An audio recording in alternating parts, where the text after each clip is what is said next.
I'm wearing the same outfit again because I'm recording this on the same day. And what? Hello guys, welcome back to my channel. Hopefully you have already seen part 1 of this very limited series where I review the Marvel movies for the first time. If you've seen my first video, that's where I did phase 1. So if you haven't seen it, go click here somewhere and you can watch it. But today I'm gonna be going into Marvel's Universe phase 2. So that is Iron Man 3, Thor the Dark World, Captain America the Winter Soldier. What else? Guardians of the Galaxy, the Avengers Age of Ultron, and of course, Ant-Man. Okay, so let's just get into it, starting with Iron Man 3. You guys know the deal. I have my laptop over here in case I'm looking here because I've written notes on the movies. And just a disclaimer, I have not watched The Incredible Hulk because I said that in my previous video, just another disclaimer. Yes, I'm watching them in the release order instead of chronological order.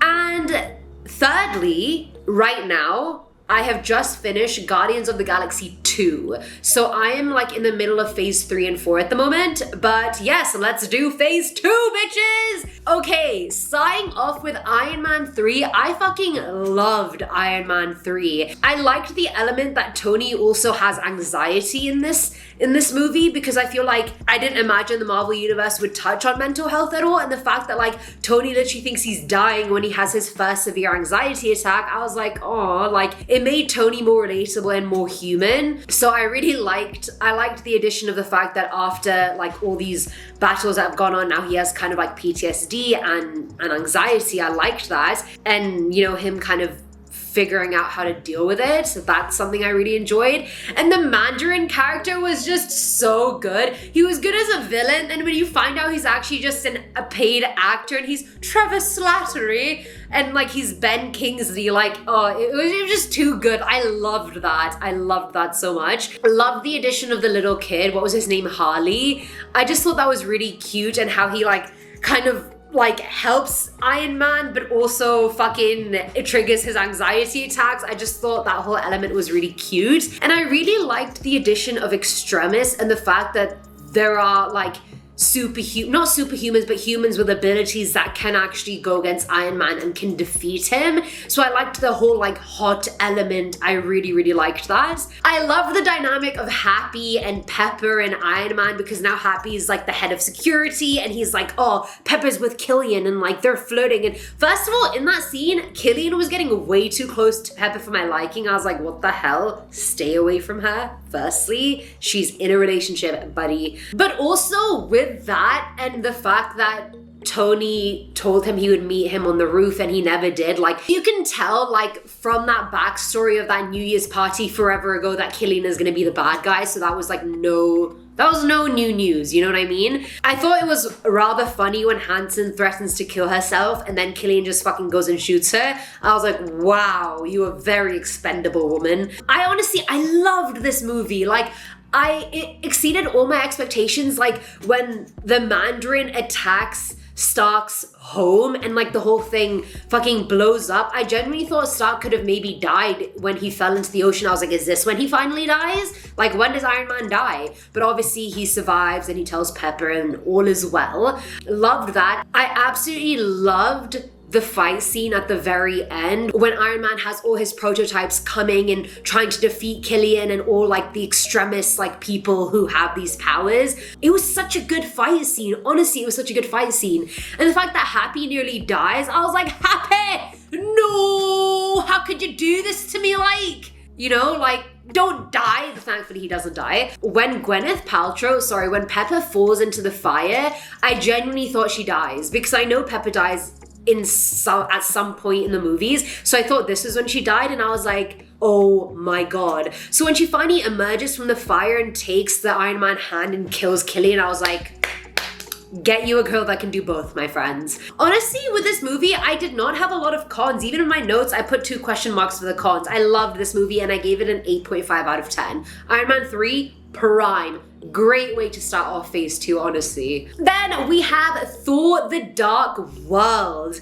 Now, I do enjoy the Thor movies, but also sometimes they kind of feel like a filler movie to me. Like, I feel like all the other plot lines and storylines in the other movies are very hashed out, but with Thor, like, the storyline kind of really just lacks, in my opinion. I genuinely felt sad for Jane at the beginning because, like, imagine meeting this god, falling in love with him, and then kind of just spending your time going across America to these, like, places where the ratings of certain things are higher, trying to find Thor.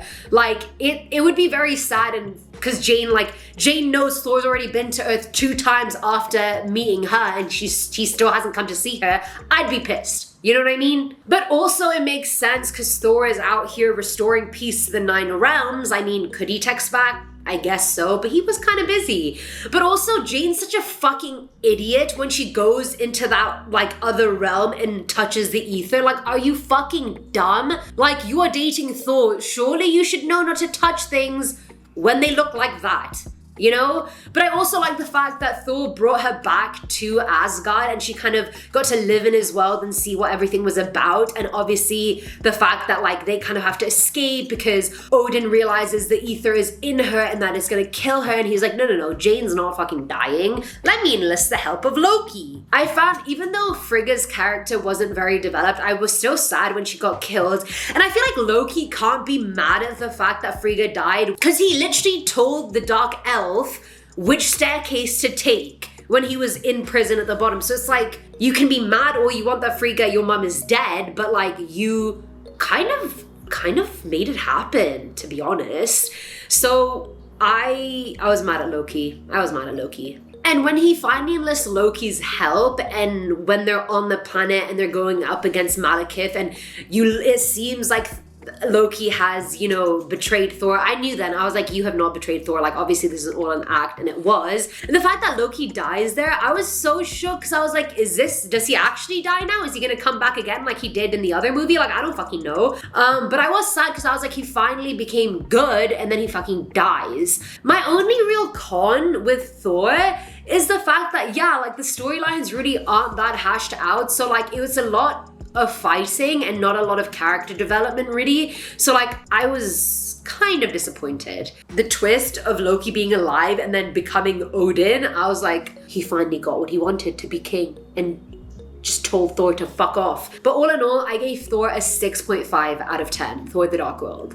Could have been better. Imo. So next, there is Captain America the Winter Soldier, and if you've watched part 1 of this the series, you already know that Captain America the First Avenger really disappointed me. So I was not looking forward to the Winter Soldier at all because I was like, oh my god, didn't like the first one, I'm not gonna like the second one. But I loved the Winter Soldier so much. It was so much better than the first Avenger, but honestly, I am a Captain America fan. After the Winter Soldier, I was like, okay, Cap, you've won me over. And I think such a big twist was this Winter Soldier and who he was. I thought maybe it was Ivan Vanko and he somehow didn't die in that explosion and he's somehow still alive because the face was always covered. But then when you find out it's Bucky, I was shooketh because I really thought Bucky died and I didn't think he'd even be a hashed out character. So I was like, Bucky is the Winter Soldier? Bucky's been alive this whole time? What?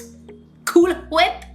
I was shocked. And I loved the comeback of Hydra, or the fact that Hydra never really went away, and how S.H.I.E.L.D. is basically Hydra now. Like, I was shook because I was like, S.H.I.E.L.D. is out here meant to be protecting everyone, and they're low-key Hydra. So I was like, whoa, Hydra needs to die. And the whole Fury faking his death and like everyone going after Captain America and Black Widow, like, I liked the fact that these two characters teamed up because it made me like Black Widow more because I feel like you got to see more of who she was as a person rather than just her being a Black Widow and always having a facade. So I really liked that. And honestly, Sam Wilson is godsend. He's so cute. He's such a nice person. I feel like he's Captain America's sidekick in a way that Bucky could never be. So I was like, dude, just make him your sidekick. Why are you going after Bucky? Bucky's not even worth it. Sam Wilson is worth it. You know what I mean? The final fight was great. I honestly don't know why Fury even sanctioned these weapons to begin with, because literally neutralizing like 1 million, 2 million people across the world because they show tendencies of being bad, like maybe they don't end up bad. You can't just kill all these people. So I was like, I just didn't get that because Fury's usually good. So I was like, why would you do that? And obviously at the end, Bucky pulls Captain America out of the fire, out of the water, and then you realize that, you know, like maybe he does remember Captain America after all, we don't know. And I also love the introduction of these two super powered kids, one with super speed, one that can make shit float. I was like, okay.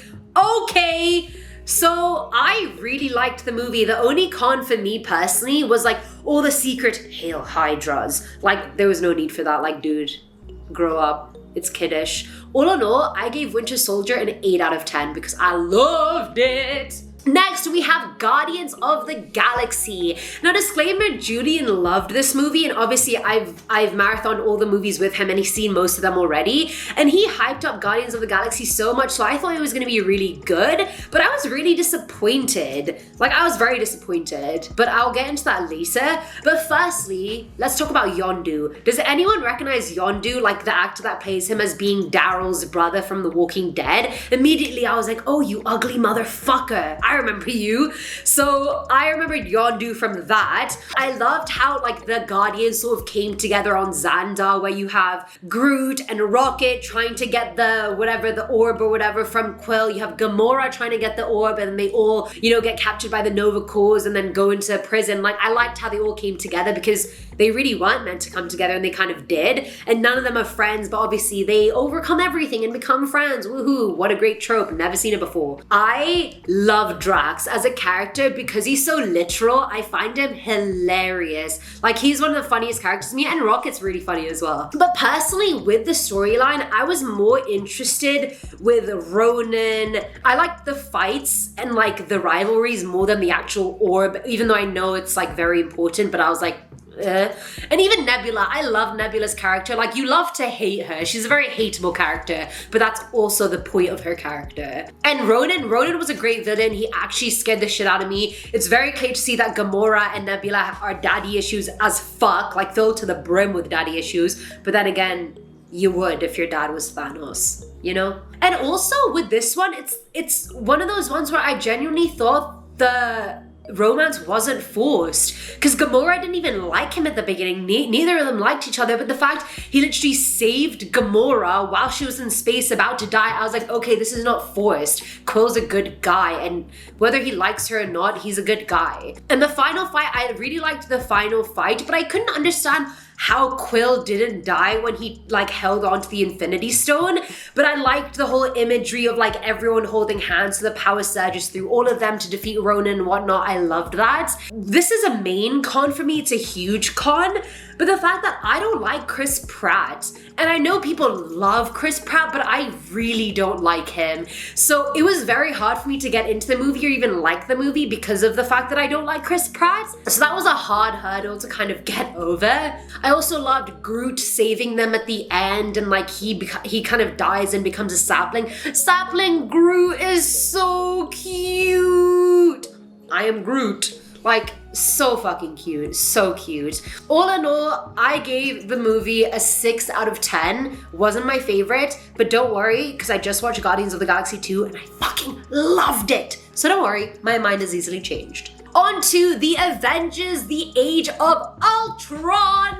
Now, Age of Ultron was fucking epic. I really, really enjoyed it. Now, I loved how in this movie they actually properly introduced Pietro and Wanda instead of just like kind of showing us a glimmer of them in the other movie. I love that. But also, does anyone recognize Pietro as being from Angus Thongs and Perfect Snogging? It's a British movie, and I feel like every British kid or like British influenced kid has watched it growing up. I watched that movie so many times. Aaron Johnson is in it, so that's where I recognize him from. So I was like, oh my god, Aaron Johnson is Pietro, woo! Ultron is a badass. When he makes his suit, I'm like, dude, how is anyone gonna defeat him? But I love the story arc of Jarvis turning in to Vision.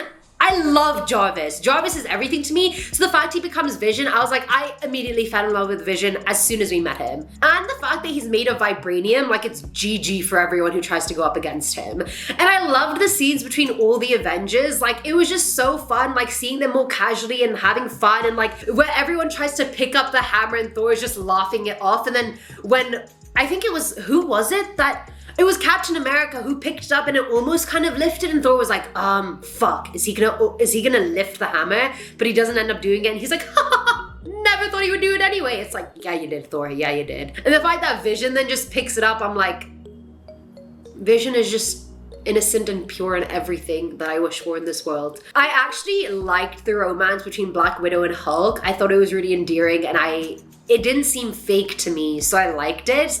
I liked the new Avengers with Rhodes and everyone, and I like how Wanda and Pietro joined their side because they realized Ultron's a fucking mass murderer and wants to kill everyone on this planet. Okay, and my last thing was I was really sad when Pietro sacrificed himself for Hawkeye, because honestly, in my opinion, Pietro is a much more useful Avenger than Hawkeye. So I was like, why did you die for him? All in all, I loved the movie, but here are my cons. My cons is there was no accent content, and this is from an actor's point of view, there was no accent continuity with Wanda and Pietro. Pietro had a much more like Russian, Eastern European accent than Wanda. Wanda's was very speckled and like sounded more American than anything. So I was like, you guys are twins, raised together, did everything together. How does Pietro have such an Eastern European accent and you don't?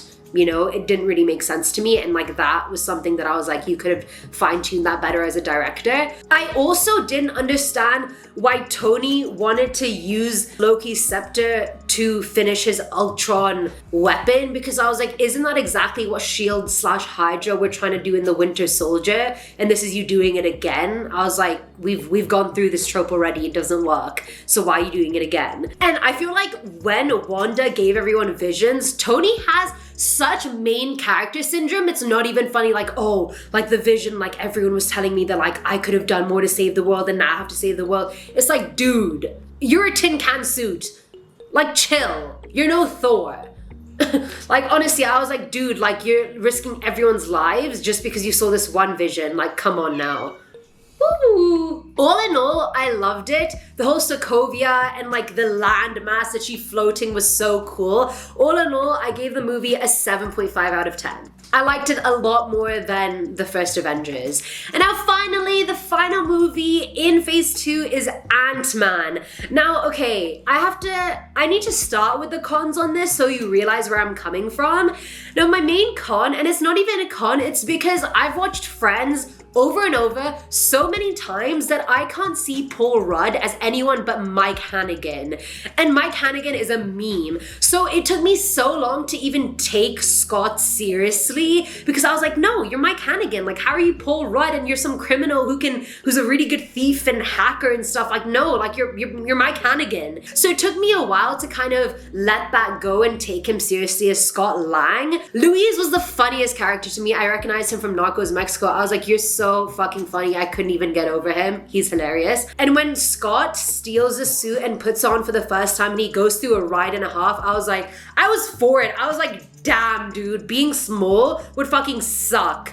Honestly. And I liked the whole Hank Pym scene at the beginning, and you see like the older version of Peggy and you see the older version of Howard Stark and you're like, oh, like you're in the movie too. Like, I really enjoyed that. Sorry, like there's a ninny hair on my nose. I'm not just continuously picking my nose. And also I think one of my funniest moments was the way information got to Louise to then get to Scott, and how Hank would do this just Chinese whispers of like, well, he told my cousin and like he told me and he wanted to tell me that Scott's looking for you. And I was like, dude, this is so funny. Like, Louise was just my favorite character. Louise, I forgot how they said it, but I loved his character as a whole. I was sad. I was genuinely sad when you found out that Hank's wife Janet died as the Wasp. Well, not died, but went into the quantum realm and kind of never came back. I liked how organic Scott Lang becoming Ant-Man was. Like, Hank let him steal the suit, and then when they finally start working together, like Scott has to learn how to be Ant-Man, what each ant does, how you can use each ant to your advantage, and like making, you know, the ants your friends. And oh, when Anthony died, that was sad. Anthony.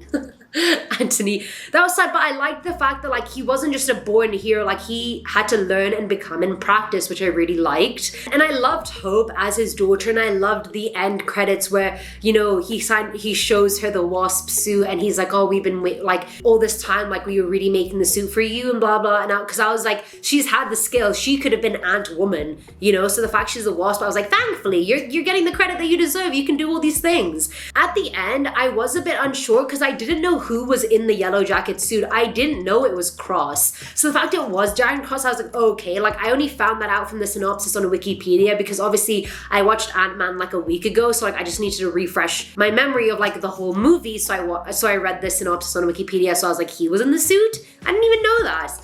And obviously at the end, he has to target his kid Cassie because how else is he gonna lure out Ant-Man? And the fact that Paxton and Ant-Man kind of, you know, work together at the end and kind of get Scott Lang off the hook, I really enjoyed. And the fact that he somehow came back from the quantum realm, I was like, good for you, Scott Lang. Good for you, Mike Hannigan. Good for you, Paul Rudd. But also, the romance between Hope and Paul Rudd, very forced, in my opinion. Very forced. All in all, that was it. My only con was the whole Paul Rudd, Mike Hannigan thing. And the fact that when Ant-Man first came out, like the year it came out, I was so done with Marvel. I was like, really? Now they're just making up superheroes Ant-Man? Like, what the fuck? Like, obviously I know it's a comic and stuff, but I was like, dude, they're literally like pulling ideas out of their ass at this point. What the fuck's Ant-Man? But honestly, without like all these like negative thoughts, like Ant-Man was a great movie and I gave it a 7.5/8 out of 10. I loved it. And that is that. DC fan becomes a Marvel fan as well. Who would have thought? Yes, so that's that. I really liked Phase 2. I think Phase 2 was a lot better than Phase 1, but everyone says the movies get better as you go, and like I'm finding that to be true. I'm looking forward to watching what's next. Oh, Spider-Man Homecoming is what I'm watching next, so I'm very excited to watch that. Let me know what you guys thought of my reviews in the comments below. This is generally no clickbait. This is the first time I'm watching the whole Marvel universe. I've never seen any of the movies, so yeah, these are my raw thoughts. Let me know what you think. Let me know who your favorite Avenger is. Let me know what your favorite movie was in the universe, but please no spoilers. I'm actually really invested, no spoilers. Anyway guys, I'll catch you in the next one. Bye!